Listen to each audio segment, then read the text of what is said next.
The flight attendant's voice rang out across the cabin, sharp and smug. "Ma'am, you're in the wrong seat. First class isn't open for upgrades." Avery Johnson looked up, calm but unyielding. "This is my seat," she replied, holding out a perfectly valid boarding pass. But the slap came before the truth did. In front of an entire cabin of silent onlookers, Avery was humiliated. No one knew she wasn't just another passenger. No one guessed what was about to unfold. Because the woman they just dismissed, she didn't just buy the ticket. She owned the plane. And that was only her first secret. Avery Johnson stepped onto the jet bridge with a calm composure, her polished heels clicking softly on the metal ramp. The air smelled of leather, jet fuel, and the faint scent of citrus from the cleaning crew that had just finished tidying the first-class cabin. She adjusted the strap of her slim black carry-on, her blazer pristine, her blouse crisp, her diamond-studded earrings subtle but elegant. She looked like someone who belonged exactly where she was headed, but not everyone saw it that way. Inside the cabin, soft, ambient music played above the hush of murmured conversations and the clinking of glasses. A row of sleek, cream leather seats gleamed under the golden lighting, and a neatly dressed couple was already sipping champagne near the front. The older gentleman glanced up briefly from his newspaper but returned to it without comment. His wife, her fingers twitching around a monogrammed clutch, glanced at Avery with a small, tight smile that never reached her eyes. Avery offered a nod and smile as she walked past, her ticket already in hand. Her seat was 1A, front row, window. She had chosen it for the view, not because she needed the legroom or prestige. She already had more of both than most people on this plane could imagine. "Good afternoon," Avery said softly as she reached the flight attendant waiting at the first-class entrance. Tracy Sullivan, the lead flight attendant, didn't smile. She was in her early 40s, hair in a slick bun, makeup sharp and deliberate. Her name tag gleamed. Her posture was military-level upright. "Boarding pass, please," she said, her tone efficient, almost curt. Avery handed it over without hesitation. Tracy's eyes scanned it quickly, then again, slower this time. Her brow furrowed. "Seat 1A?" she asked, tone dropping by a fraction. "Are you sure this is correct?" "Yes," Avery replied evenly, not rising to the condescension. "That's my seat." Tracy looked at her again, this time from head to toe, not at the boarding pass, at her skin, her face, her natural hair swept into a low bun, at the perfectly tailored clothes that somehow didn't register as designer enough for her standards, at Avery's calm expression, unreadable and unimpressed by scrutiny. "I'm going to need to recheck this," Tracy said, already turning toward the galley. Avery didn't move. "The code on the bottom confirms it's a first-class fare, fully paid." "Yes, but sometimes there are errors," Tracy said, voice clipped, without turning around. "You may want to wait aside while I clarify." Passengers nearby began to notice the exchange. The businessman across the aisle, white, late 50s, sharp navy suit, lowered his tablet slightly. The older woman, 2 rows back, adjusted her seat, leaning just enough to eavesdrop. Someone further down stifled a chuckle, not necessarily mean-spirited, just entertained by the unexpected delay. Avery stood tall, still clutching her carry-on. Her tone didn't waver. "With respect, I'd like to take my seat now." Tracy turned back, lips pressed into a thin line. "Miss Johnson." "Yes, Miss Johnson. If you'll just be patient, I need to confirm that this seat is indeed assigned to you. We've had situations before, people booking economy and assuming upgrades apply automatically. I'm sure you understand." There it was. The assumption, the performance of procedure masking the sting of a silent verdict. "You don't look like someone who belongs here." Avery met her gaze directly. "I do understand. I understand very well." Another beat of silence stretched between them, thick with everything unspoken. Then Avery stepped past Tracy and gently slid her carry-on into the overhead bin above seat 1A. She sat down slowly, crossing her legs, adjusting her sleeve with precision. Calm, poised, unshaken. Tracy's mouth opened, but she said nothing.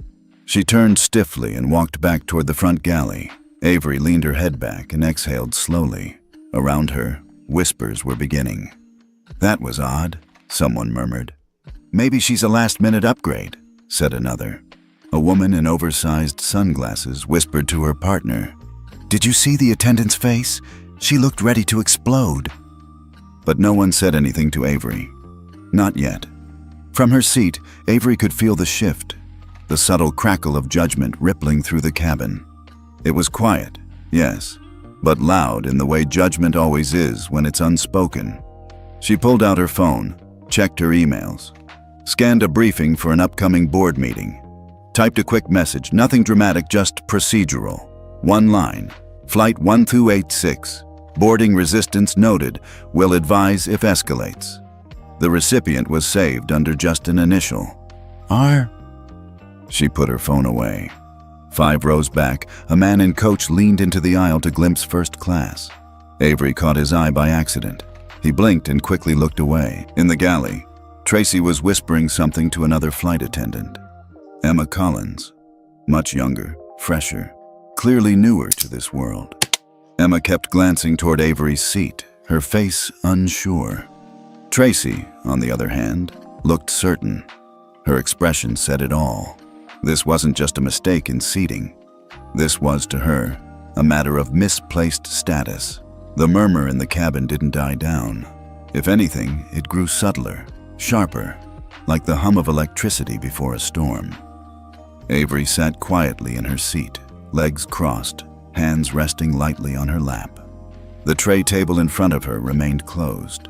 She hadn't touched a thing. But inside, she was timing everything. She knew this game. She'd lived it more times than she could count.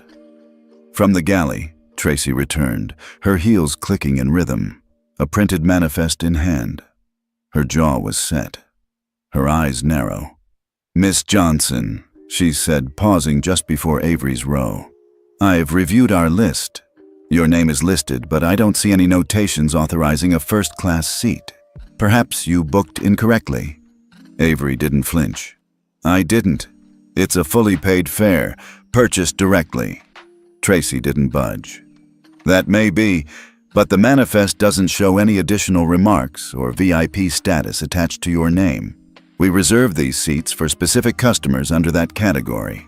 "I'm not aware that quiet compliance and a valid ticket require further annotations," Avery said, still calm. Tracy's lips curled slightly. "Well, typically, passengers with your situation book through corporate channels. Sometimes things fall through." "Is my seat invalid?" Avery asked simply. Tracy paused, flustered for a beat. "It's under review." Avery tilted her head. "That's not a category listed on your website." From 2 rows back, the businessman in the navy suit, David Brooks, folded his hands over his briefcase and cleared his throat. His gray-streaked hair was neatly combed, and his tailored jacket said he flew like this often. He looked at Tracy, then at Avery, then back at Tracy. "I'm sure it's just a mistake," he said, voice neutral. "But if it's not properly annotated, maybe a quick verification wouldn't hurt." Avery turned slightly in her seat, meeting his gaze, calm, direct, no malice. "I've already verified it, sir," she said. "Twice."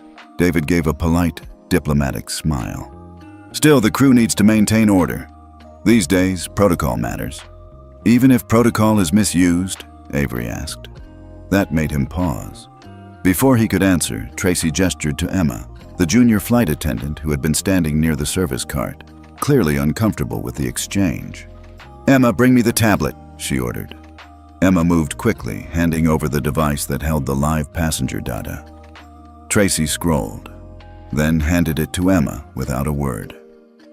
Emma looked at the screen, her eyes scanned line by line.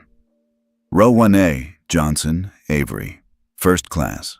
No special notes, nothing out of the ordinary, but also no flags, no designations, nothing to indicate Avery's full status. Emma hesitated. "She's listed properly," she said, quiet but clear. First-class ticket paid in full. It's not an upgrade. Tracy's expression hardened. Still no profile tag? No, Emma said, glancing again. But that's not uncommon with some private bookings. Tracy dismissed the comment with a scoff. Well, without authorization from above, I can't confirm her eligibility. Avery's voice was like steel wrapped in silk. Eligibility? David shifted slightly in his seat, tension settling in his shoulders. Ma'am, he said to Avery now, his tone still polished but carrying the weight of suggestion. I'm sure it's not personal. It's just policy. They have to be thorough. Avery looked at him, not angry, just disappointed. Would they be this thorough if I looked like you? David blinked. He didn't answer. Around them, the silence grew thicker. Emma stepped forward again, her voice slightly bolder. It's still your assigned seat, ma'am. Unless we're told otherwise, you have every right to remain where you are. Tracy glared at her. Emma, step back. Emma did, but not without a final glance at Avery. A quiet apology in her eyes. Tracy turned back to Avery. Until this is cleared, I'll need you to move to the back, temporarily. Avery didn't move. David sighed. It's just a formality, Miss Johnson, was it? You can always move back once it's settled. He meant it as reassurance, but it landed like a verdict. Avery looked at him for a long moment, the kind of silence that demanded reflection. Then she turned to Tracy. I'll stay here. You're refusing a direct request from the crew? I'm declining an unjustified demotion disguised as policy, she replied. And as your colleague just confirmed, my seating is valid. Tracy's hand twitched at her side. David raised his brows, then finally said, Well, rules are rules. That was the moment. The twist. The moment when hope briefly rising in the audience's chest took a dip. The man who looked like he'd step in, who looked like a logical ally, chose neutrality disguised as compliance. And that compliance tilted toward the comfortable status quo. Tracy nodded, almost satisfied. I'll escalate this, she said. Don't get too comfortable, Miss Johnson. Avery leaned back slightly, crossing her arms, not defensive, but firm. I never get too comfortable, she said softly. Not in places like this. The engines roared as the plane lifted into the clouds. The usual thrill of takeoff dulled by tension still lingering in the first-class cabin. Avery sat upright, hands folded in her lap, her seatbelt fastened across her waist. She didn't look left or right. She didn't lean back in comfort or sip from the champagne others were now being served. She simply waited. Across the aisle, David Brooks scrolled on his tablet, occasionally glancing her way, more with curiosity than guilt. And a few rows back, whispers buzzed like low static. The kind that fills a space when something socially uncomfortable has happened, and no one knows how to process it out loud. Tracy moved through the aisle with a practiced Kisimon smile that didn't quite reach her eyes, pouring bubbly into glass flutes for the Whitakers, an older couple that Tracy had greeted earlier like royalty. Let me know if you need anything else, she said, her tone warm, eyes twinkling. Mrs. Whitaker nodded graciously. Thank you, dear. It's always lovely flying with you. Always a pleasure to serve you, Tracy replied sweetly. Then she turned. Her smile vanished before she reached Avery's row. She didn't stop. She didn't ask. She didn't offer even water. Just walked past. Avery didn't say a word, but her eyes followed Tracy as she breezed down the aisle to coach, where even passengers in row 12 were getting drinks. Emma, the junior attendant, noticed. She hesitated, half lifted a bottle from the cart, but paused when she caught Tracy's sharp glare from across the cabin. Emma slowly set the bottle back down and busied herself with cutlery. Avery remained composed, but her posture, ramrod straight, spoke louder than words. She wasn't surprised. She was documenting, mentally recording every moment. She didn't need confrontation. She needed clarity, precision, proof. From behind her, a voice whispered, not particularly quietly, "Some people just can't accept their place." The voice belonged to a woman in pearls and a Chanel cardigan. Her tone was casual, like commenting on a menu. Her husband gave a small grunt of agreement. Avery heard it, but she didn't turn around. It wasn't new. It wasn't shocking. It was just another line in a tired script she'd heard all her life. Then Tracy returned, this time carrying a tray of chilled water. Her steps were confident, her head held high. She served David first, then the Whitakers again, even though their flutes were still half full. A younger couple in 2C and 2D got a pour, smiling up at her with mild amusement, clearly unaware or uninterested, in the subtext unfolding only feet away. Then she arrived at Avery's seat. She didn't stop. Instead, as she passed, her hip subtly shifted, her elbow tipped, and the tray tilted, just enough. A full glass of water spilled over the edge, cascading directly into Avery's lap. It soaked her slacks, cold and unmistakable. Gasps came from behind. A few people sat up straighter. Others turned to look. "Oh!" Tracy feigned surprise, placing a hand dramatically to her chest. "You need to watch where you're sitting, Miss Johnson." Avery looked down at her soaked legs, then up, slowly, at Tracy. Their eyes met, and for the first time, something flickered behind Avery's calm. Not rage, not panic. Calculation. Deliberate. Focused. Emma, standing at the other end of the aisle, took a small step forward. "Do you want me to bring towels?" Tracy waved her off. "She's fine, it's just water." Avery took a napkin from the seat pocket, calmly dabbing the worst of the spill without comment. David Brooks glanced over his shoulder, uncertain. He made a move as if to offer his napkin, then stopped, reconsidered, stayed silent. The woman in pearls raised her brows but said nothing. Avery folded the napkin, set it aside, and reached for her phone. She tapped slowly, her thumb moving with surgical precision. The audience, the passengers, the viewers, the silent witnesses behind the screen would have expected this to be the moment. The moment where the twist hit the soul. One call that changes everything moment. But no, this wasn't that. Not yet. Instead, Avery opened a secure app, encrypted messaging, a service most wouldn't recognize unless they worked in law, tech, or upper echelon crisis response. She typed, "Flight 1286 incident documented. Harassment escalating. Please prepare filing. Will advise if removal required upon landing." She hit send. Recipient, K. Harper, ESCO, Civil Rights and Aviation Compliance Attorney. Top tier, ruthless, efficient. This wasn't a flex. It was a strategy. She wasn't going to make a call that would flip the cabin like a movie scene. She was laying legal groundwork, brick by brick. This wasn't just about Tracy. It was about the system that allowed Tracy to believe she could do this, without consequence. She set her phone aside, screen dark, then slowly adjusted in her seat, smoothing her damp clothes. Her movements were precise, almost regal. No outburst, no accusation, and that calm is what made everyone else squirm.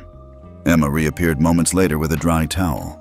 She handed it quietly to Avery, eyes apologetic. Avery took it with a nod. "Thank you. You shouldn't have to deal with this," Emma said, voice low. Avery didn't answer, just met her eyes, gave her the faintest smile of acknowledgement. Behind them, Tracy stood by the galley, pretending to reorganize glassware. But her eyes flicked to Avery every few seconds, as if waiting for a retaliation that never came. And that unnerved her more than any yelling ever could. David shifted again in his seat, looking increasingly uncomfortable. He wasn't used to being wrong in public, but he didn't yet have the courage to admit it. The woman in pearls looked at Avery, then down at her lap. A small crease of doubt formed on her brow. For the first time, people were wondering, what if she's not who we think she is? What if she doesn't belong here? Because this is too small for her. What if we just insulted someone far more powerful than we are? The atmosphere in the first-class cabin had shifted, heavier now. The earlier tension had mutated into something more volatile, like the stillness before a summer storm snaps into thunder. Tracy stood at the edge of Avery's row, arms crossed, lips tight. Her posture screamed defiance, but her eyes held something more dangerous: vindication. Avery continued to sit calmly, her slacks still damp from the spill, her expression unreadable. She'd said nothing since Emma brought her the towel. She hadn't complained, hadn't raised her voice. She hadn't needed to. But silence, when composed and deliberate, can be infuriating to those desperate for dominance. "You know," Avery said softly, glancing up at Tracy, "you spill water on me. Ignore every service protocol, then stand there like you're owed an apology. That's quite a display." The words weren't loud. They weren't sarcastic. They were just factual. But that made them cut deeper. Tracy's face twitched. "Excuse me?" "I said," Avery repeated, still even, "if this is what first-class service means to you, I'd hate to see how you treat Coach." The air shifted. Something snapped in Tracy's gaze, no longer restrained by procedure or professionalism. Without warning, without hesitation, she raised her hand and slapped Avery across the face. A crack echoed in the cabin. Sharp. Final. Gasps erupted. One passenger yelped audibly. The woman in pearls clutched her necklace.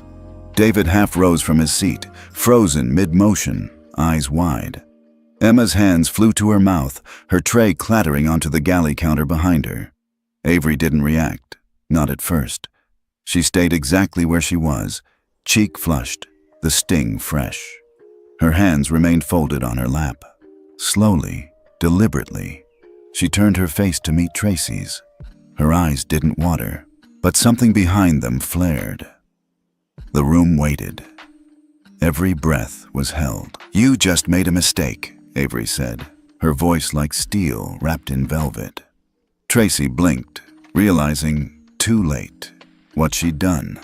She stepped back slightly, already defensive. "You provoked me," she said. "You were being disruptive." Avery didn't respond. She didn't need to. Emma rushed forward, eyes frantic. "Tracy, what the hell are you doing?" "She disrespected crew authority," Tracy barked, trying to regain footing. "She was hostile." "She wasn't," Emma said, her voice shaking now. "She was sitting here. You hit her." Tracy's jaw locked. "I'll handle this." "You already have," Avery said quietly, still unmoved. "And poorly." David finally stood fully, adjusting his blazer like he wanted to restore order but wasn't sure how. "I think we need the captain," he said, his tone clipped. "Now." Emma nodded, stepping into the cockpit without waiting for orders. A few beats passed in silence, passengers shifting, whispering, eyes darting like spectators in a courtroom. Then the cockpit door opened. The captain stepped out. He was tall, lean, with graying temples and the same tight posture as Tracy. His name tag read, Captain Mason Riley. And when he laid eyes on Tracy, he didn't ask questions. "Tracy," he said, voice low. "What's going on?" Tracy jumped at the chance. "She's been confrontational since boarding, invalid ticket status, refused to move, and now she's disrupting cabin order." Captain Riley's eyes shifted to Avery, then to Emma, then to David. Emma stepped forward. "Sir, that's not true. Miss Johnson showed her ticket. She's assigned to 1A, paid fare. Tracy's been provoking her the whole time." Captain Riley raised a brow. "You're contradicting your lead?" "I'm telling the truth." He glanced at David. "You witnessed this?" David hesitated. Too long.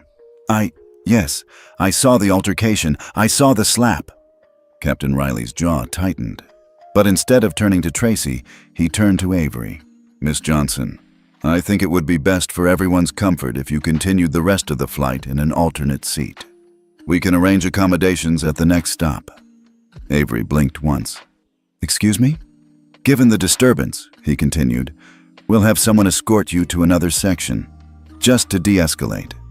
David looked confused. Captain, she was assaulted.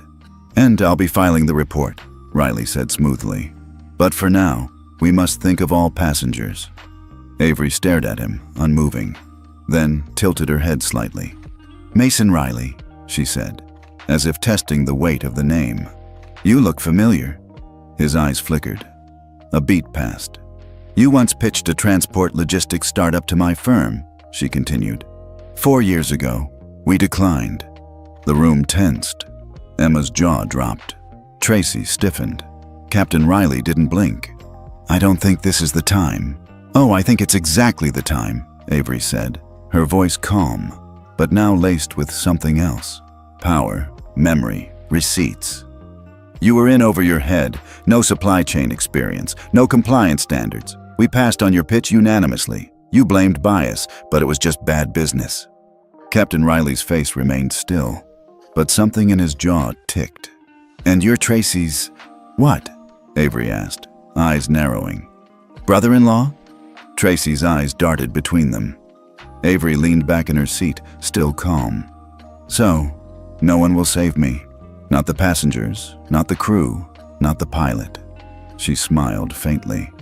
But that's the beauty of not needing to be saved. She pulled out her phone again, started typing. Captain Riley stepped forward. Miss Johnson, I'm going to have to ask… No, Avery interrupted, standing now. And the moment she stood, she didn't look small. She didn't look like a problem to remove. She looked inevitable. She looked like a verdict waiting to be delivered. You're going to regret this, she said quietly. Captain Riley opened his mouth, but the tone in her voice? It silenced him before he could speak. Avery dabbed the corner of her mouth with a napkin, catching the thin trail of blood that had crept from her lip after the slap. The sting had dulled, but the red on white, that was a record. That was evidence. I didn't start this, she said, her voice low, razor sharp. But I will end it. There was no theatrics in her tone, no raised voice, just certainty. And that, somehow, chilled the air more than any shouting ever could. Tracy scoffed. And what? Your little fantasy of being someone important? Avery said nothing. She sat back down, unlocked her phone, and typed. This time, the message was more detailed. Flight 186. Incident escalated to physical assault. Crew collusion suspected. Captain conflict of interest confirmed. Request immediate audit and legal documentation retrieval from flight system logs. Begin escalation protocols. Notify ground asset S. Khan. She hit send. Recipient: Harper, legal team +1. Tag: Escalation Tier 2, Aviation Governance. Tracy watched her with a smirk. You think someone's going to save you now? What? NOACP? Oprah? One of your strong black woman podcasts gonna teleport in and fix this? Avery didn't even blink. David shifted in his seat across the aisle, clearly uncomfortable but still passive. Emma hovered by the galley, her face pale and fingers clenched around the edge of the metal counter. From behind them, murmurs began again. More fearful now, less judgmental, more wary. They had seen the slap. They had heard Avery speak names, make connections, remain unbroken. And that unbreakable calm, it made them nervous. It suggested something larger was at play, something they didn't understand. Avery stared out the window. Below them, clouds drifted like waves across an invisible ocean. Far below, at a nondescript data center just outside Dallas, a man in a gray hoodie sat in front of 5 screens. Sufyan Khan, aviation systems engineer, contractor, specialized in back-end security protocols for multiple private charter systems. His phone vibrated. It was a secured push alert, coded green. Priority Tier 2 from a client-side representative labeled only AJ. He tapped the screen, read the short instruction packet embedded in the alert. Begin retrieval, manifest logs, crew assignment history, captain override flag logs, internal cabin cam timestamps, manual triggers only. Sufyan raised an eyebrow. Someone on board had tripped a soft trigger embedded in the aircraft's in-flight system. Not a panic button. Something quieter, designed specifically for situations like this. High-level clients didn't need flight attendants. They needed protection. Invisible. Legal. Impeccably documented. He opened a terminal window. Cross-referenced the aircraft registration. Tail number N9743AJ. He typed a command, bypassed standard verification using client-given back-end keys. 10 seconds later, a flood of data appeared. Flight logs, internal cabin pings, time-stamped manifest verifications, and the crew file. He clicked on it. First, the pilot, Mason Riley. Last update 6 months ago. Notes. Rejected private equity application, Johnson Strategic Ventures 2019. Flagged for poor risk-to-reward ratio. Sufyan blinked. Well, well. Then the flight lead. Tracy Sullivan, connection to Mason Riley. Family, by marriage. Complaint history. 3 minor guest service complaints. 1 racial sensitivity training assigned. Completed under supervision. No major flags, but just enough smoke to justify the current fire. Sufyan pulled down the entire interaction log between the cockpit, crew manifest systems, and the auto seating registry. Then he opened a hidden folder and began prepping a certified chain of custody packet. Legal teams would want this, so would the board. Within minutes, encrypted files were syncing to a cloud drive tied to Avery Johnson's corporate command center. Back on the plane, the world was still quiet. But that was about to change. Avery didn't look up when Emma approached. Emma hesitated, swallowing. I've never seen anything like this. Avery finally glanced her way. Yes, you have, she said softly. You've just never seen someone not back down from it. Emma's eyes watered a little. She looked away, ashamed. Tracy, from a few steps away, watched the exchange with growing unease. Something about Avery's steadiness had begun to rattle her. It wasn't just the lack of fear. It was the sense of timing. Avery wasn't reacting like someone caught off guard. She was moving like someone checking boxes, executing a playbook. Tracy returned to the galley and pulled out the passenger list again. Her fingers shook slightly. There had to be a mistake. There had to be some note she missed, some hidden tag, but there wasn't. Just Avery Johnson, 1A, paid first. No asterisk, no special treatment, no warning. Until now. She picked up the intercom handset but hesitated before pressing the button. Her hands were damp. Avery turned to David, who had been pretending to scroll through his email but hadn't turned a page in minutes. Does it feel uncomfortable yet? She asked. David looked up. Excuse me? The moment when the wrong person ends up being the one you underestimated. He sighed. Look, I didn't mean... I know what you meant, she cut in. You meant to stay out of it, because staying out feels safer than standing up. You meant to be neutral, but that slap, that silence, that's complicity. He didn't answer, because there was no defense. A chime sounded overhead. The seatbelt sign blinked on, though the skies outside remained smooth. Emma's voice came on the speaker. Ladies and gentlemen, we ask that you remain seated. We've received notification from ground operations regarding a technical issue under review. We'll keep you informed. Passengers exchanged glances. Technical issue? There was no turbulence, no warning. And yet, Tracy's phone buzzed. She picked it up, heart skipping. Urgent notice. Review and preserve all crew action logs. Flight flagged for internal audit. Compliance Authority, Johnson Aviation Group. The screen nearly slipped from her hands.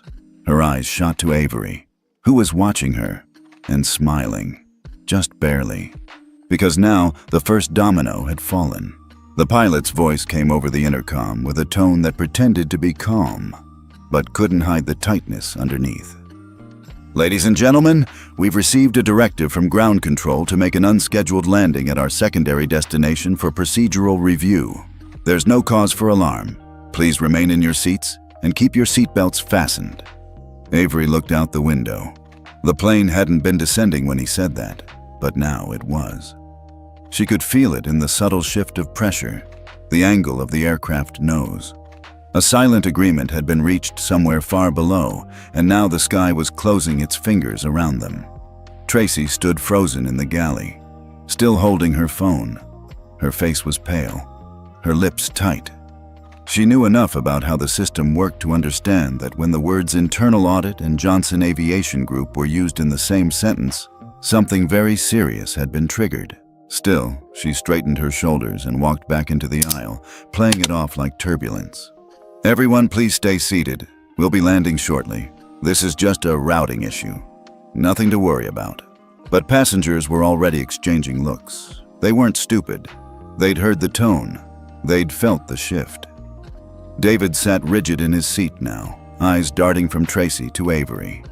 Emma glanced down the aisle, then leaned toward Avery's row. "What's happening?" she asked quietly. Avery didn't look away from the window. "Accountability," she said.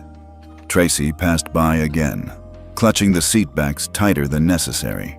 Below, through the window, the outlines of the city came into view. Runways, flashing lights, and something else. A row of emergency vehicles parked along a distant strip of tarmac. Not with sirens, just waiting. And among them, a sleek black SUV with tinted windows. It didn't belong to the airport police. It was something else. Unmarked, silent, strategic. Tracy saw it too. She paused halfway down the aisle, pretending to adjust the curtain between first class and business, but her eyes locked on the SUV. She knew what that car meant. Someone important was waiting, and it wasn't for a routine customs check. She walked faster now, heading to the cockpit, needing reassurance. In the front cabin, Captain Riley was already preparing for descent, sweat collecting at his temple despite the cool air. His fingers danced over the controls with precision, but his mind was somewhere else entirely. On a past meeting room, a rejected investment pitch, a woman who'd calmly dismantled his dream without blinking. Now she sat in 1A, and everything in his gut told him she was orchestrating something massive. Tracy leaned in. "They're waiting," she whispered. "On the ground. SUVs, police, what the hell is happening?" Riley didn't look at her. "They haven't contacted us yet. No boarding directive, just ground presence." She gripped the wall beside him. "Is she doing this?" "I don't know," he lied. Tracy hissed, "She's not even tagged VIP. How is this happening?" "She's not tagged," he murmured, eyes locked on the runway. "Because she owns the tagging system." Outside, wheels screeched softly against the tarmac. The jet taxied toward a far terminal, away from the usual gates. The SUV and police cars didn't approach, just waited. The plane rolled to a stop. No announcement followed. No door opened. A strange silence settled over the cabin like fog. Passengers craned their necks to peer through the windows. "What is this?" someone whispered. "Why aren't they letting us out?" another asked. David leaned toward Emma. "Is there a threat?" Emma shook her head. "We haven't been told anything." Inside the galley, Tracy was unraveling. She paced, checked her phone, peeked through the window again. Still, no one came aboard. But Avery? Avery sat completely still. She hadn't touched her phone again. She hadn't spoken. She didn't have to. The silence was speaking for her now, the type of silence that came just before a verdict. 10 minutes passed, then 15. The tension grew unbearable. Tracy tried to regain control, stepped into the aisle. "Ladies and gentlemen, we're just waiting for clearance. Please stay calm." Her voice was too high, too fast. She was cracking, and Avery watched it all, silent and still. She wasn't lashing out. She was letting them break themselves. Another 5 minutes ticked by. The door stayed closed. The SUV stayed parked. And still, the police didn't move. David leaned closer to Avery, finally speaking. Are you doing this?" Avery turned slowly. "Doing what?" He hesitated. Orchestrating this? I'm responding, she said simply. Responsibility has its own schedule. He swallowed hard. Outside, the sun began to dip low, casting long shadows across the tarmac. The lights from the police cars remained still, quiet blue and red pulses in the distance. Inside, time stretched. Tracy finally slumped into the jump seat by the galley, her arms crossed tight, her foot tapping. Her composure was gone. And Avery? She reached down, took out her phone again, but didn't unlock it. She just placed it face up on the tray table and stared at it, because she knew what Tracy didn't. This wasn't the moment she revealed her power. This was the moment they understood it. And the longer they waited, the more they'd feel the weight of what they didn't know. The stillness inside the aircraft had settled into something heavier than silence, an unspoken countdown. It wasn't about the landing anymore. It wasn't about the spill, or the slap, or the seats. It was about the moment everyone realized they were no longer in control. A chime sounded overhead, sharp and sudden. Captain Riley reached for the cockpit handset just as the cabin phone at the galley rang simultaneously. The timing wasn't coincidental. He picked it up. His face changed. Outside, Tracy stood near the galley, trying to look composed, but her foot tapped uncontrollably against the linoleum. When Emma answered the cabin phone, she stood straighter, voice clipped. "This is Emma." A pause. Her eyes widened. She turned slowly, her gaze locking on Avery's seat. "Yes, understood." She hung up without a word. Captain Riley emerged from the cockpit seconds later, his face pale. His voice cracked only slightly as he addressed Tracy in a hushed tone. "We've just received an internal directive from HQ." Tracy stiffened. "And?" "No one is to engage with passenger 1A, he said. "Repeat, do not approach, do not address, do not confront, on direct order." Tracy blinked. "What? From who?" "The board," she laughed nervously. "That doesn't make sense. There's no one that important on this flight." Captain Riley's jaw worked as if to say something else, but he stopped. The way his voice had changed said enough. It wasn't protocol anymore. It was fear. David, who'd been watching carefully from across the aisle, now sat forward. "What the hell's going on?" he asked, louder this time. "Why is the plane grounded? Why are we not allowed to disembark?"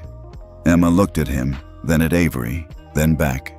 "You might want to ask her," she said. All eyes turned. Avery didn't flinch. She simply reached for her phone and unlocked it with a soft swipe of her thumb. She opened her email app, scrolled once, then handed it to Emma. Emma read, blinked, then passed it to Captain Riley. His hand trembled as he read. He whispered something under his breath, then backed away a half step, as if from someone radioactive. David stood up now. No, what's going on?" Avery turned her head toward him. Calm, composed. "David Brooks, executive partner at Klein Equity, correct?" He frowned. "How do you know that?" "You submitted a bid to acquire secondary shares in Johnson Aviation last fall." He stared. "That offer was declined," she added. "By me." Tracy's head snapped around. "Wait, what?" Emma looked at the captain. Is that real?" Captain Riley nodded slowly, still stunned. "It's her." Avery stood up, unhurried, adjusting her blazer. Her presence expanded with every breath. "I'm not just a shareholder," she said, her voice now strong, clear, reaching every ear in the cabin. "I'm the majority stakeholder. I hold the controlling interest in this airline." The cabin was dead silent. "I'm also the chairwoman of the board." David sat down without meaning to. He simply collapsed backward, his eyes wide with disbelief. Tracy laughed, sharp, desperate. "That's impossible. There's no way we'd miss something like that." "You didn't miss it," Avery replied. "You ignored it." The woman in pearls down the aisle covered her mouth. The businessman beside her leaned back in his seat, muttering a stunned, "Jesus." Avery continued, her tone now shifting into something commanding, something final. You see, I've learned over the years that the most dangerous power isn't loud. It's quiet. It walks onto planes wearing nothing flashy. It carries its own bags. It sits down without demanding anything, because it doesn't need permission to exist. She stepped into the aisle, her gaze sweeping across the stunned faces. Some of you judged me, silently, out loud. Some of you watched me get slapped and said nothing, because you believed I didn't belong, because you assumed power looked like something else. She turned to Tracy. But now the silence is yours. Tracy opened her mouth to protest, but Captain Riley stepped between them. Tracy, he said, low. It's done. Avery took her phone back from Emma, nodded once, then looked toward the front of the plane. Disembark the passengers, she said. We'll begin the formal process immediately. Emma moved to comply. David stood up again, flustered, trying to gather words. Miss Johnson, You doubted me when it was convenient, she said, not unkindly. But I won't hold that against you.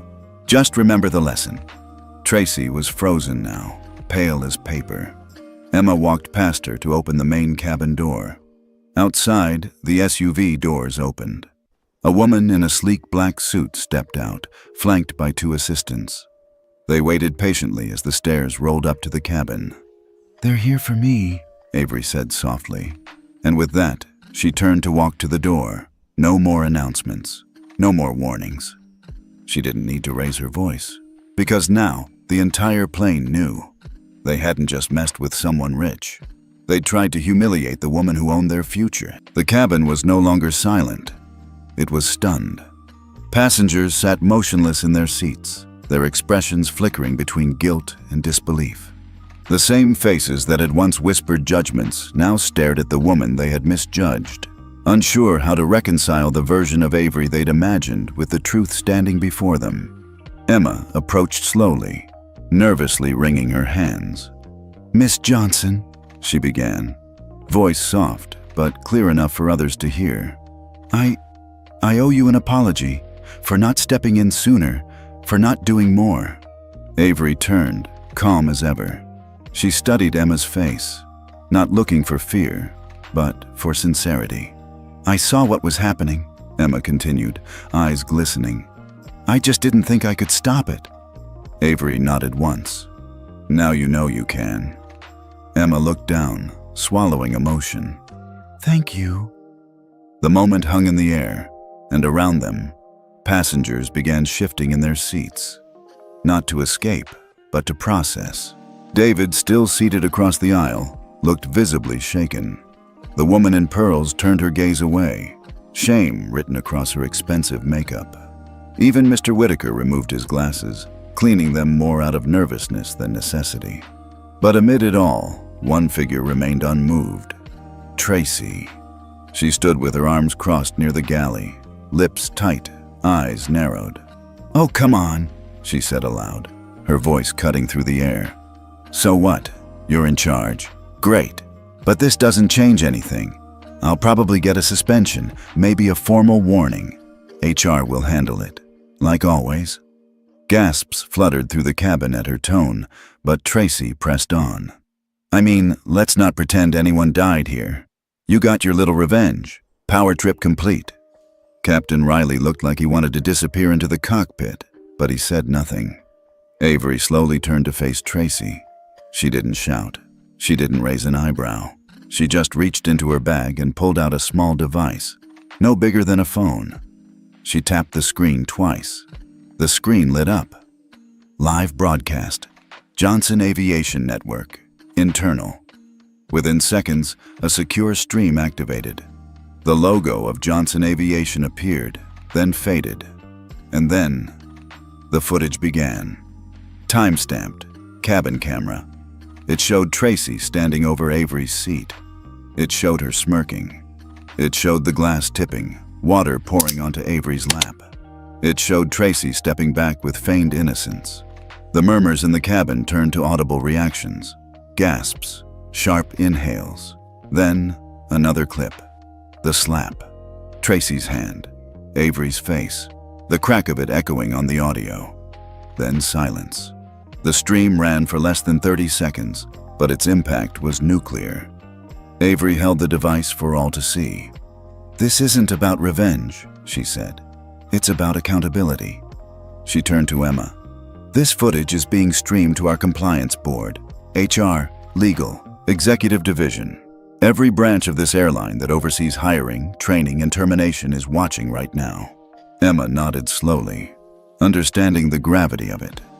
Tracy tried to speak, but the weight of the footage had crushed the air from her lungs. "You assaulted a passenger," Avery continued.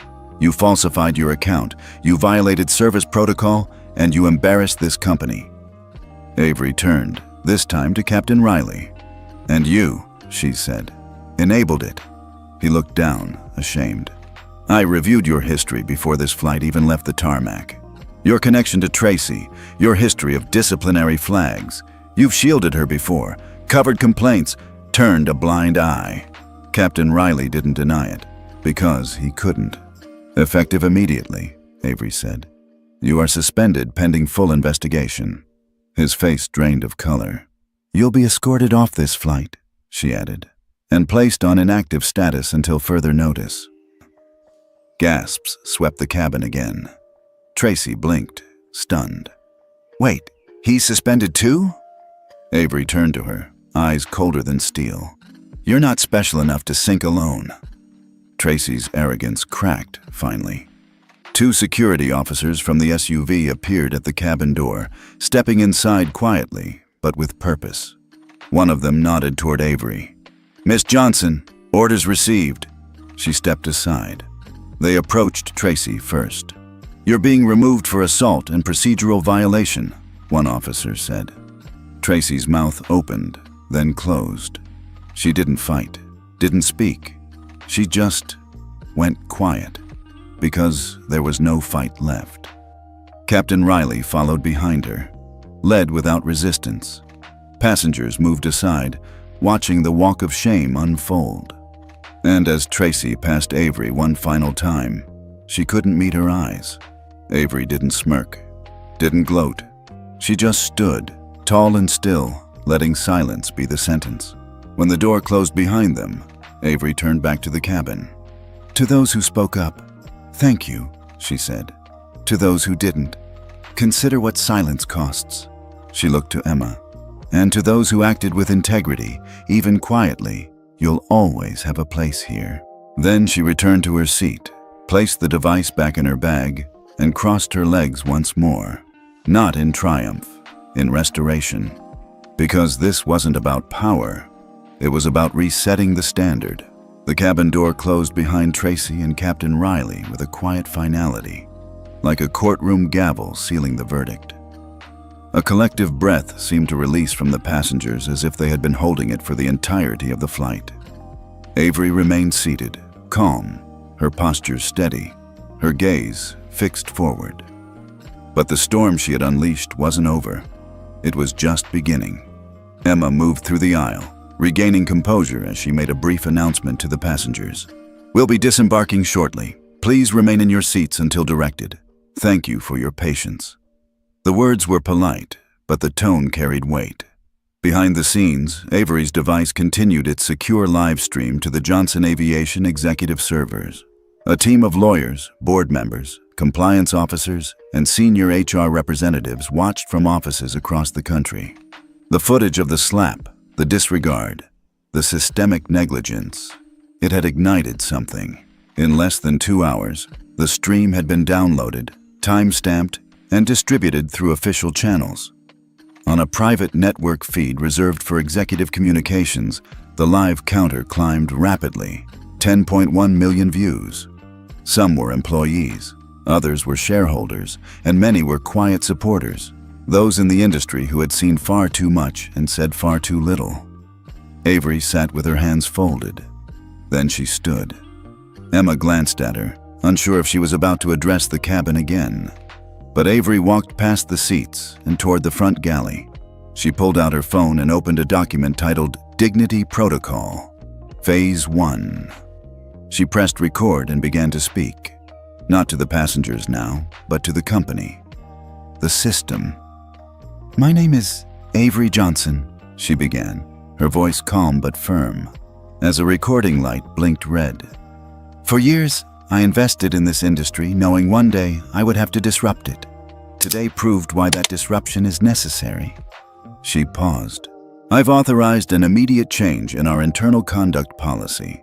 Effective now, any employee, regardless of rank or tenure, who engages in discriminatory behavior, whether through speech, action, or systemic manipulation, will be subject to review by an independent ethics council. This will not be performative. This will be enforceable." Her words were clear, final, structured not like a press release, but like law. Emma, standing near the galley, blinked hard, her throat tightening. Avery continued, "I have seen firsthand what happens when systems protect the loudest voices instead of the most just. That changes today, and it won't just be limited to this airline. We will lead by example and force the rest of the sky to follow." With a click, she ended the recording. The file automatically uploaded to the company's internal policy portal. Emma whispered, "They're going to talk about this day for years." Avery looked at her. "That's the point." Elsewhere, thousands of miles away, inside a modest open-floor office in Atlanta, rows of employees worked late into the evening. Phones buzzed, screens refreshed. The internal communications channel of Johnson Aviation exploded with reactions to the stream and Avery's official announcement. One desk, tucked in the corner of the third floor, was silent. At it sat Angela Nguyen, a veteran flight attendant turned trainer, 48 years old, wore her badge with quiet pride. She had trained dozens of crews, filed dozens of internal reports over the years, many ignored, many lost in the machine. But today, she opened her inbox, clicked New Message, and typed, "To Avery.Johnson@hjgovernance.com, subject, Thank you. We've been waiting for this day. Some of us for decades. Whatever you need next, we're with you. Angela." She hesitated a moment before clicking Send, then leaned back and let the tears come. Not from sadness, from release, from relief. Back on the plane, the passengers were now standing in preparation for disembarking. But the energy had shifted. Instead of restlessness, there was reverence. A quiet, almost awkward awareness that they'd witnessed something bigger than a travel delay. David stepped beside Avery. "I don't expect forgiveness," he said, "but I respect what you did here." Avery offered a small nod. "Then let that respect live in what you say next time, what you do." "I will," he said, meaning it. Passengers began to file out, one by one. Some gave her small nods. Others whispered thank yous. One woman simply placed a hand over her heart and walked on. Emma stood near the door. "We'll get a new crew up here shortly," she said. "They've already dispatched a replacement captain." Avery looked outside. The sky was beginning to darken now, the sun low on the horizon. The black SUV was still there. Her team waited with folders and phones, ready to debrief. But Avery wasn't done yet. She stepped out last. When her feet hit the tarmac, she paused, looked back at the jet, a place where she was meant to be silent, where she'd been expected to disappear. Instead, she had reset the standard. The studio lights were soft but precise, bathing the set in a quiet glow. Cameras rolled. Microphones caught every breath. The world was watching, not out of curiosity anymore, but respect. Avery Johnson sat across from the host of Inside the Industry, one of the most respected programs in aviation and corporate leadership. She wore a tailored navy suit, no jewelry save for a slim silver bracelet, and no makeup beyond what was required by the producers. She didn't need polish. Her presence alone held gravity. "Miss Johnson," the host began, leaning forward with a cautious reverence. "Your footage from Flight 1286 has been seen by over 30 million people worldwide. The phrase, dignity protocol, is trending. Can you tell us what it really means?" Avery didn't blink. "It means we stop tolerating what we've normalized for too long." She looked directly at the camera. "This isn't about revenge. It's about redesign. I didn't want to humiliate anyone. I wanted to rebuild something stronger, because dignity isn't a perk, it's a baseline. She spoke with the calm of someone who had carried that belief alone for years, and now finally got to say it aloud. The host asked gently, "And how will this policy change things within your airline?" Avery nodded. "We've signed a legally binding initiative across our company called the Dignity Protocol. It protects both customers and staff. If you are a passenger and experience discriminatory treatment, your case goes directly to an independent review board. If you are an employee and report bias or retaliation, you're guaranteed legal representation, not just HR mediation." The screen behind them lit up with a bold logo, Dignity Protocol. Enacted March 18, 2025, the audience, watching at home and online, saw it for what it was. Not a soundbite, but a system shift. The host continued, "You've mentioned this wasn't about one flight. Was there a personal reason you took this step?" Avery exhaled slowly, then nodded. "There was," she said. "I've never shared this publicly, but before I became a majority stakeholder, before the boardrooms and investor meetings, I was a ticketing agent at a regional airport." The host raised his brows in surprise.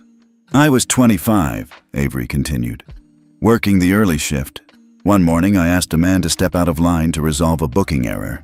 He yelled, loud enough for the whole terminal to hear." She paused, swallowed. "He said, 'You people always think you can tell us what to do. This isn't your country, it's ours.'" The studio was dead silent. No supervisor stepped in, no manager filed a report. I was told to let it go because he was a frequent flyer. And I did. I smiled. I said nothing. Her voice didn't break, but her words trembled with memory. That day, I promised myself two things. One, I'd never let someone else be silenced like that under my watch. And two, I would earn enough power that no one could ever ignore my voice again. The host was visibly moved. "And that was the beginning of your plan to buy into the aviation industry?" Avery nodded. "I didn't want to fight from the outside. I wanted to change it from within, quietly, strategically, systematically." The camera zoomed in slightly, capturing her expression. Steady, unflinching, and raw. Later that evening, Avery sat in her office, high above the city skyline. Her team debriefed quietly outside, but she remained alone, reviewing messages pouring into her inbox. Among the corporate endorsements, media requests, and internal employee praise, one message stood out. Subject, "My apology, from Margaret Kingsley. Seat 2B, Flight 1286. Miss Johnson, I was one of the passengers who made assumptions about you. I laughed when Tracy mocked you. I told my husband you were probably sneaking into first class. I said nothing when she spilled water on you. I've spent days thinking about how wrong I was. I'm sorry, not just for my silence, but for the ease with which I let myself believe the worst. Your grace has changed something in me. Thank you."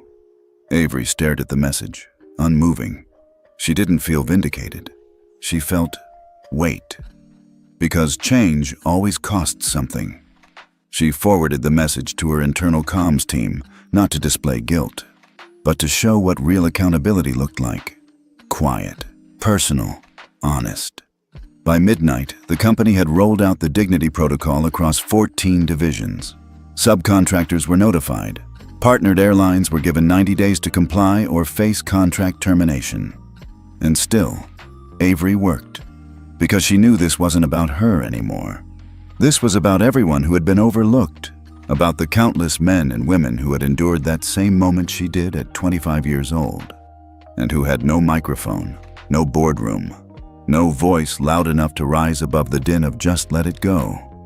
Somewhere, in a small airport cafeteria, a group of employees gathered around a screen, watching Avery's interview on replay. A new agent, barely out of training, whispered, "She was one of us?" A supervisor nodded. "She still is." The young agent looked thoughtful. "You think she'll really change things?" The supervisor smiled. "She already has. The soft ding of an incoming email lit up Emma Collins's phone screen as she sat on the edge of her bed, legs curled beneath her. She'd barely slept the past few days, not out of stress, but from the rush of change that had crashed into her life since Flight 1286. She rubbed her eyes, still in her uniform shirt, unbuttoned at the collar, hair in a messy bun.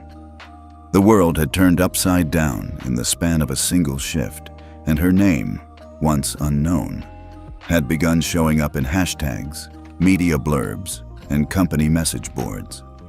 She tapped the email open. Subject: Internal promotion notice, confidential, from Office of the Chairwoman, Johnson Aviation. She blinked, then read, Dear Emma Collins, based on your professionalism, courage, and unwavering integrity during the incident on Flight 1286, Johnson Aviation is honored to offer you the position of Manager of First-Class Customer Service Operations, effective immediately. Your leadership is the embodiment of the new values we are building. Please report to the Executive Suite at 9:00 a.m. tomorrow. This promotion is personally approved and signed by Chairwoman Avery Johnson. Emma dropped the phone onto the bed, stared, then covered her mouth, overwhelmed. Tears welled up, not from shock, but from something deeper, something long buried. She stood up, walking slowly to the framed photo on her dresser, a black and white picture of a woman in an old-fashioned flight attendant uniform, smiling, hand on her hip, hair perfectly rolled. Her mother. Her name was Lillian Collins, and 20 years ago, she had been fired from the same airline, long before it became Johnson Aviation. The reason? She had reported a senior pilot for racially discriminatory remarks toward a family and economy class. Back then, HR hadn't called it discrimination. They called it miscommunication. They didn't silence Lillian. They erased her. Emma had grown up watching her mother quietly suffer from that injustice. She never reapplied, never fought the termination. But Emma had. Every day since she entered flight training school, she'd fought it, in her own way, silently, steadily, carefully. Now, this. The next morning, the elevator doors opened to the top floor of Johnson Aviation's headquarters. It was sleek, quiet, with floor-to-ceiling windows and a view of the city skyline. Emma stepped out, nervously straightening her blazer. A receptionist smiled. Miss Collins, they're expecting you. She was led down a glass hallway to a private office. Inside, Avery stood behind a desk, not imposing, just present. She wore a light gray suit today, hair pulled back in a low chignon. Papers were neatly stacked on one side. A digital screen displayed a live tracker of Dignity Protocol implementation metrics. But it was Avery's eyes that caught Emma's attention. Warm, alert, focused. Emma, she said, come in. Emma stepped forward. Miss Johnson, thank you. I didn't expect. I did, Avery said simply. She handed Emma a leather folder. Inside was the official promotion letter, her new badge, and a certificate signed with Avery's signature. I read your file, Avery continued. Not just the incident report. Your whole file. You've received praise from every passenger service manager you've worked with. You de-escalate tension with empathy. You listen. You lead. Emma blinked, fighting emotion. I'm not just offering you a position, Avery said. I'm offering you a responsibility to help us build a first-class experience that treats dignity like a policy, not a perk. Emma nodded quickly. Yes, absolutely. I won't let you down. Avery smiled, then gestured for her to sit. There was a pause. Then Emma cleared her throat. Can I tell you something? Avery leaned forward. Of course. Emma opened the side of her bag and pulled out the black and white photo of her mother. She placed it on the desk. She worked for this airline 2 decades ago, before the buyout, before the rebrand. Her name was Lillian Collins. She was extraordinary. Avery studied the photo, her expression softening. She was fired for filing a bias complaint. They erased her like she didn't matter. I remember that name, Avery said quietly. I came across a redacted case file when reviewing legacy HR records during my acquisition process. It was marked closed due to lack of documentation. But even then, it didn't sit right.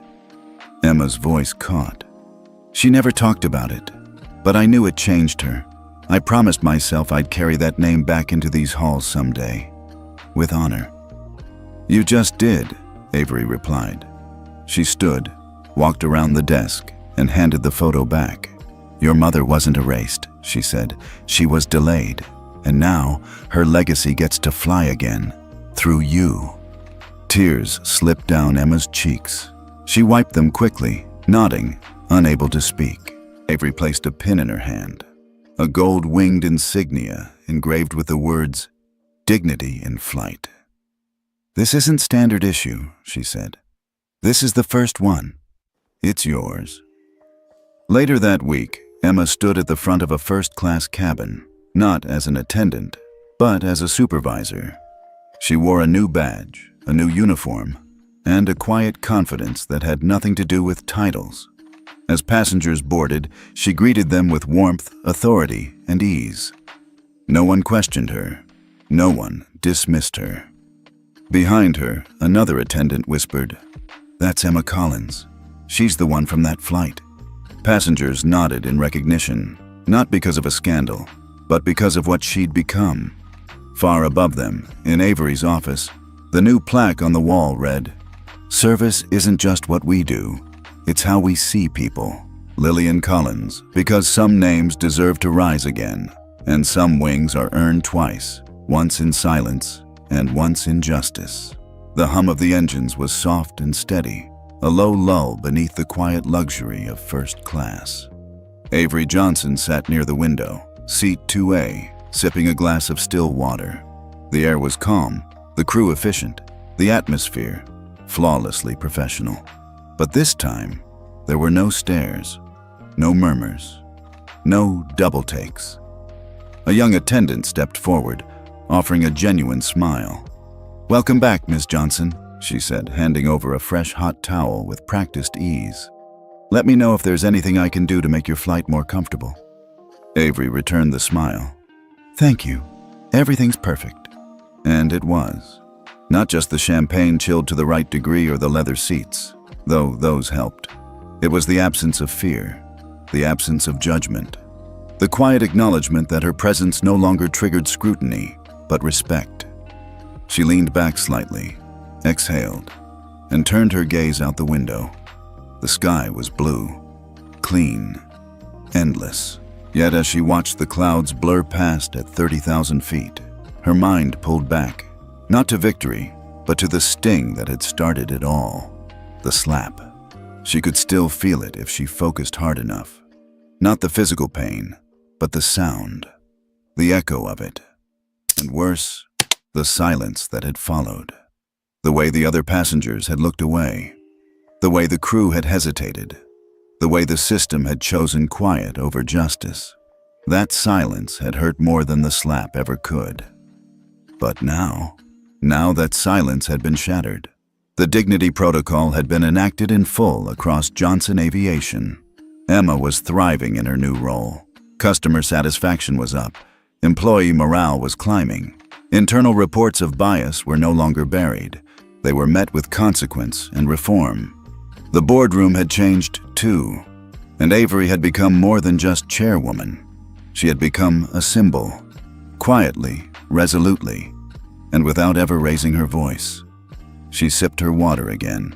The man across the aisle glanced her way with casual politeness, then returned to his e-reader. No tension, no assumptions. She was just another passenger now, and that, oddly, was the greatest reward. The flight was smooth, efficient, just the way she liked it. A few hours in, as the sun dipped on the horizon, painting the clouds gold and crimson, Avery pulled out her phone to review her schedule. Meetings, budget approvals, another press request from a Women in Leadership panel. Standard, until she saw it. An email, subject line flagged as priority, confidential opportunity. She opened it. To Avery Johnson. From Executive Recruitment. Altus Global Airlines. Subject: Strategic Leadership Invitation. CEO Role Consideration. Dear Ms. Johnson, on behalf of the Altus Global Board of Directors, we extend our sincere admiration for your leadership and transformation of Johnson Aviation. As part of a new initiative to reshape international service standards, we are launching a full-scale restructure of our operations, beginning with cultural reform and service equity. We believe you are uniquely positioned to lead this mission. Should you be open to discussing the CEO role for Altus Global, we are prepared to offer full operational freedom, immediate board access, and long-term equity stake.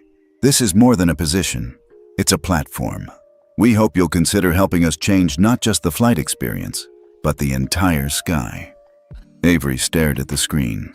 For a long moment, she said nothing, moved nothing. Her reflection in the window caught the slight upturn of her lips. This wasn't flattery. This was recognition. Her mind flicked to that moment, standing on that plane, soaked and slapped, told she didn't belong. And now, the same industry that once tried to erase her was asking her to rebuild it, from the top. She didn't reply right away. She closed the email and stared out the window again, this time not in memory, but in vision. She imagined terminals where agents were empowered to speak up, cabins where flight attendants were trained not just in service, but in empathy, pilots who knew that silence would no longer be protection, and passengers who saw dignity not as a privilege, but a promise. The plane banked slightly, shifting toward its final descent. The captain's voice came over the intercom. Ladies and gentlemen, we'll be landing shortly. On behalf of Johnson Aviation, thank you for flying with us. We hope your journey was smooth and respectful. Avery smiled. That wasn't just a slogan anymore. It was a standard. As the wheels touched down, she braced, not for impact, but for the next chapter. Her assistant would greet her at the gate. The board would want her opinion on the merger proposal. A reporter had asked for comment on the FAA's interest in replicating dignity protocol for national carriers. But those weren't the thoughts holding her attention. What held her now was the possibility that what began as a response to injustice could become the blueprint for transformation. She stood, gathered her bag, nodded at the crew, and exited the cabin as another attendant said softly, "Thank you, Ms. Johnson. You've made all of our jobs matter more." Avery paused, met her eyes, and for the first time in years, said something she hadn't allowed herself to believe fully until now. "You're welcome." Outside, the air was crisp. A private car waited. Her team stood ready, but as Avery approached, her phone buzzed once more. A message from her lead advisor. We ran the numbers. Altus Global is a mess, but with you, it's a legacy opportunity. Let me know. The sky's not the limit anymore. It's just your starting point. Avery looked out across the horizon. She didn't answer. Not yet. Because the real victory was knowing she could choose when and how the sky changed next.